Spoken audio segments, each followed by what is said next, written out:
The rain outside the late night cafe wasn't romantic, it was aggressive, and so was the woman sitting in the corner booth with a cup of black coffee.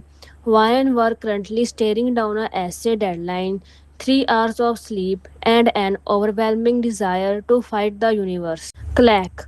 Ryan didn't even look up as someone slid into the booth opposite you. Occupied, you muttered, tapping furiously on your laptop. I can see that. A smooth, meddling, relaxed voice replied. By stress, bad coffee, and a lack of social grace. You snapped your laptop lid down just enough to glare over the screen. Deep set eyes, an unbothered smirk, and hairstyle just a little too effortlessly. Kim Taeyang, campus heartthrob, local maniac, and the guy who had accidentally taken your laundry off the line last week because he thought your oversized hoodie was his. Ryan, Taeyang, you deadpanning. To what do I owe the absolute displeasure? Tay. Ouch! Your hostily is showing Ryan. He leaned back, crossing his arm with a dramatic sigh. I came to offer you an olive branch and maybe consistent. Ryan, I don't want your consistent and I certainly don't want your olive branch unless it comes with the quiet zone. Before Taeyang could deliver what was undoubtedly a top tier comeback, two bodies crashed into the booth beside him. Did someone say consistent? Park Jimin slid in, flashing a bright eye smile that was entirely too bright for 11 p.m. Right behind him was John Jungkook, holding two banana milks and looking like he had just been dragged out of an arcade.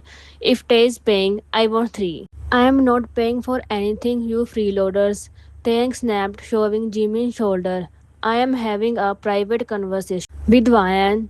Jungkook shrieked at you, taking a dramatic sip from his straw. Why are you really apologizing for stealing her jacket?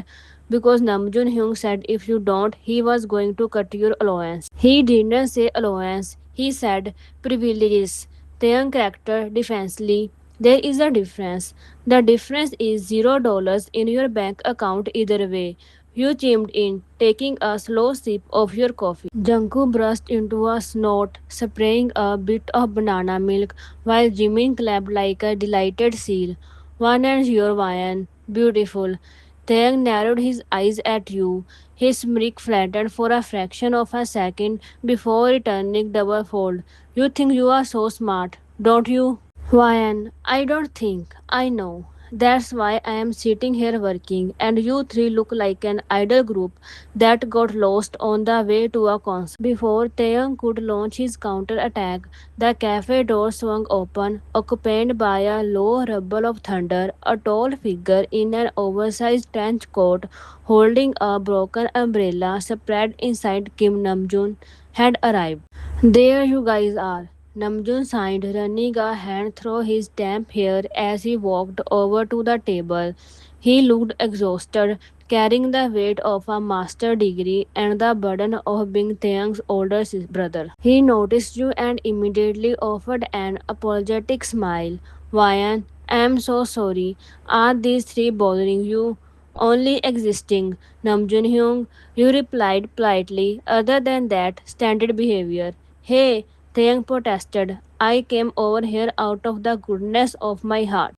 Namjoon, your heart is a void filled with vintage clothes and chaotic energy. Namjoon deadpanned, pulling up a chair at the head of the table. Did you tell her about tomorrow? Tay froze. I was getting to it before the twin towers of destruction over here ruined my flow. He gestured vaguely at Jimin and Jungkook. Ryan, what about tomorrow? You asked, suddenly suspicious. Jimin grinned mischievously. Tay needs a day to his family dinner party. Fake date. Taeyang corrected quickly, glaring at Jimin. Because my mother insists on trying to set me up with her friend's daughter, who unironically wears pearls to brunch and talks about crypto. And you want me to go? You raised an eyebrow. Taeyang, I would rather write this 20-page essay using a quill and my own tears. Tay, come on. He leaned across the table, his signature boxy smile slipping into a surprisingly genuine, desperate plea. You are the only person I know who is terrifying enough to make my mother's matchmaker friends cry, but polite enough that Namjoon Hyung won't banish me from the house. Namjoon nodded solemnly. It's true, she has a terrifying aura when provoked. It's admirable. Thank you, Namjoon, you said, and absolutely not Taeyang. Jungkook leaned over to Taeyang and whispered loudly, offer her food. She looks hungry. You showed Jungkook a glare that could melt steel. He immediately hid behind his banana milk. Look, Taeyang said, lowering his voice into a smooth, surprisingly precise baritone. Help me survive tomorrow night, and I will write your literature review for you. All 30 sources in APA format. You paused, the coffee cup hovering halfway to your mouth. APA 7th edition. Yeah, including every single detail. Taeyang promised, crossing his heart. You stared into his dark eyes, searching for the catch, and you won't touch my laundry ever again. I will burn my hands before I touch your hoodies. You slowly set your cup down. Deal. But if I have to endure one boring conversation, I am setting your pants on fire. Fair trade. Taeyang grinned. The next evening, Taeyang picked you up in his brother's sensible sedan, since Taeyang's own driving privileges were currently revoked. When you stepped out in a sleek black dress with sharp tailoring, Taeyang actually stopped mid-sentence. Why? What? You asked, adjusting your silver earrings. Too much? Tay. No. He blinked, recovering his signature smirk as he had the car door open. Just unexpectedly threatening. I love it. Ryan, keep flirting Kim and you will be writing 50 songs instead of 30. The venue was a high-end restaurant with too many chandelier bulbs and quite clinking wine glasses. Namjoon, Jimin, and Jungkook were already seated at the head table with Taeyang's family. Jungkook was currently trying to figure out which of the four folks was made for salad, while Namjoon looked like he was praying for swift divine judgment. Taeyangi, a sharp, elegant voice called out. A woman in a tailored cream suit approached, accompanied by a girl looking profoundly unimpressed in pastel pink. Ah, Mrs. Young. Taeyang smiled, his fake, charming persona snapping into place effortlessly. Good to see you. And who is this? Mrs. Kang asked, eyeing you up and down with a slow, calculating gaze. I thought you were bringing someone more traditional. You didn't even blink. You offered a tight, perfectly practiced smile. I am Vayan. I specialize in calling out bad investments and managing Taeyang's chaotic life. Nice to meet you. Jungkook choked on his water from 3 feet away. Namjoon covered his face with the napkin to hide his laughter. The girl in pink, Anji, looked at you, then at Taeyang, and let out a soft sigh of relief. Oh, thank God, you are not going to try to sell me at NFT, are you? I don't even know what that stands for, you replied smoothly. Anji turned to her mother. Mom, I am going to the dessert table. They have macarons. She bolted before her mother could stop her. Mrs. Kang looked stunned, cleared her throat, and abruptly excused herself to find the host. Taeyang leaned down to your ear, his breath warm against your neck, sending a sudden traitorous shiver down your spine. You are evil, he whispered, a low laugh vibrating in his chest. I think I am in love with you. Ryan, don't get sentimental, Kim. You still owe me 30 sources. An hour later, the formal dinner had dissolved into chaotic, hushed arguments in the VIP lounge. Jungkook was arguing with Jimin about whether a hot dog was a sandwich, while Namjoon attempted to mediate using philosophical definition of structures and content. It's about the bun continuity. Jungkook argued softly, using two breadsticks to demonstrate. It's a taco derivative, Jimin countered. You and Taeyang were sitting on a velvet sofa near the balcony doors, watching the storm roll over the city outside. The chaos around you felt strangely comfortable now. Tae, you did good, kid, he murmured, swirling the mocktail in his glass. Ryan, I am older than you by 2 months, you reminded him. He turned to face you fully, resting his chin on his hand as he leaned back into the sofa cushion. The dim lighting softened the sharp angle of his face, making him look less like a campus nightmare and a more like, well, Kim Taeyang, seriously though, thanks for coming. My mom would have pushed me into a blind date every weekend until graduation. Ryan, you are welcome, you said softly, dropping the savage front for a brief second. You are annoying, but you are not terrible company. Tay, is that a compliment? From Ryan. Taeyang gasped dramatically, clutches his chest. Call an ambulance. Namjoon Hyung, she is catching feelings. And there goes the moment. You groaned, reaching over to shove his shoulder. Taeyang laughed, catching your hand before you could pull it back. His fingers were warm, closing entirely over yours. He didn't let go, and surprisingly, you didn't pull away either. Tay, hey, he said, his voice dropping an octave, losing all its sarcastic edge. Maybe we don't have to wait for my mom to threaten me with blind dates to do this again. Ryan, you raised an eyebrow, trying to keep your cool despite the sudden flutter in your chest. Are you asking me out on a real date? Before he could answer, a breadstick landed squarely in the middle of Taeyang's lap. Hey, no flirting on my watch, Jungkook yelled from across the room. Namjoon Hyung said we have to leave in 5 minutes. Jungkook, I will literally throw you out the window. Taeyang threatened, grabbing the breadstick and tossing it back. Namjoon stood up, signing as he straightened his tie. He is right, unfortunately, and Ryan, thank you for keeping him under control tonight. It's a full time job.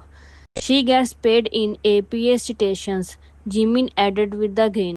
You stood up, smoothing down your dress, but Taeyang stayed close to your side as you all walked out toward the parking garage. As the cool rain scented air hit your face, Taeyang leaned in close to your ear once more. Tay, I am writing those sources tonight, he murmured softly, so your schedule is completely clear for tomorrow evening. You looked up at him, meeting his dark, expectant eyes, a small smirk tugged at the corner of your lips. Ryan, you better make sure the stations are perfect, Kim. Otherwise, I am making you pay for dinner. Taeyang's boxy smile broke out across his face, bright and utterly unbothered by the rain. It's a deal. True to his words, Kim Taeyang did not touch your laundry again. He did, however, leave a neatly bound 30 sources literature review on your desk at 8 a.m. sharp the following morning, complete with flawless APA 7th edition formatting, a iced caramel macchiato, and a sticky note that reads, stations are perfect. Pick you up at 7 p.m. Dress casual. Bring your terrifying aura. When 7 p.m. rolled around, you stepped out of your dorm expecting his brother's sensible sedan.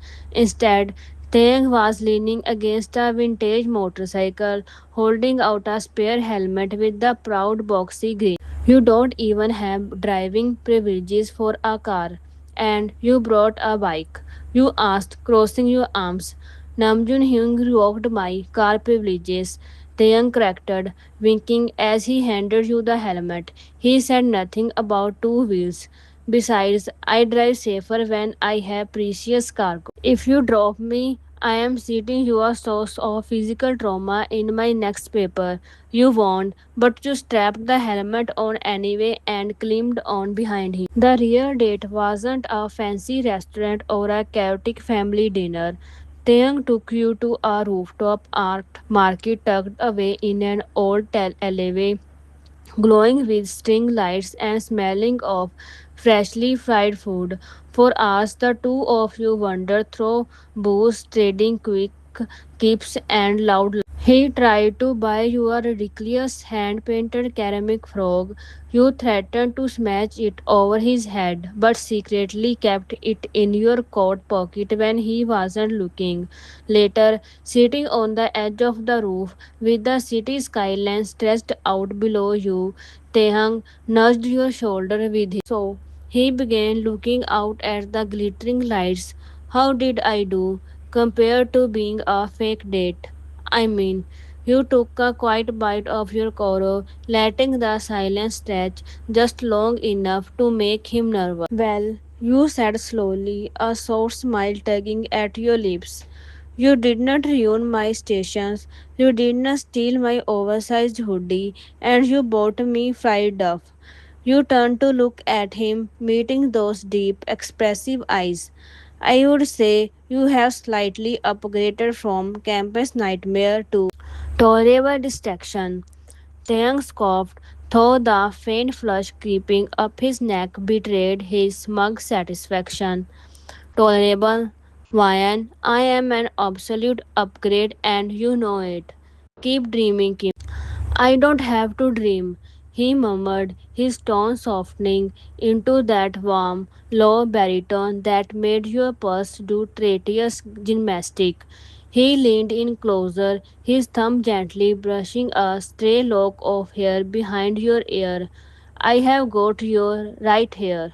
Before the tension could linger too long, your phone buzzed violently in your pocket. You pulled it out to see a group that notification from Namjoon. Namjoon, Taeyang, if you are currently riding my old motorcycle, I swear to God I am revoking your breathing privileges.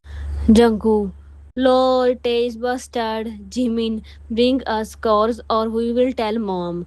Taeyang glanced over your shoulder at the screen and groaned, burying his face into your shoulder with the dramatic whine. They are literally relentless. How do I kick them out of my life? You laughed, a genuine warm sound that made Taeyang look up at you with a soft, bright smile, one that wasn't a fake, wasn't smug, but entirely, completely meant for you. You can't, you said, patting his hair gently. They are package deal. But hey, at least you have got a fake turned real girlfriend who knows how to fight them off. Taeyang grinned, wrapping an arm securely around your waist as you both looked back out at the city. Yeah, best mistake I ever made. Like, comment, and subscribe.